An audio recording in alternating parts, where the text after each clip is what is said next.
Tribuners, 14 sekolah di Ambon akhirnya nikmati makan bergizi gratis.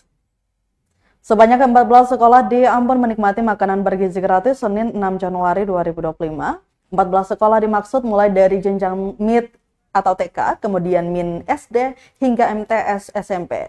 Di antaranya TK Al-Mansuro, TK Kartika, MIT Mutiara Bangsa, TK Imam Al-Syafi'il, dan TK Nurul Hijrah.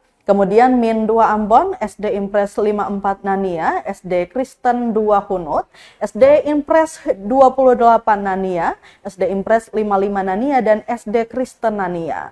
Selain itu, Tribuners, SMPN 24 Ambon, SMPN 16 Ambon, dan MTS Al-Muhajirin.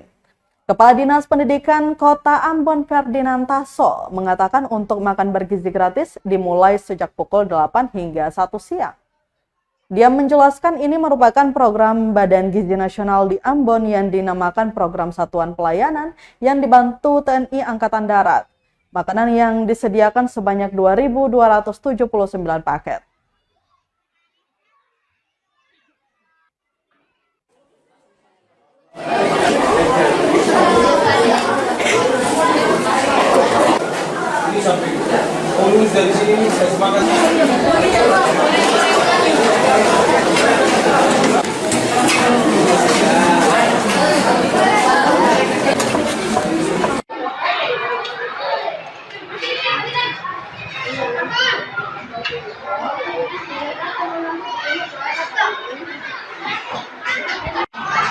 Download Tribun X sekarang, menghadirkan lokal menjadi Indonesia.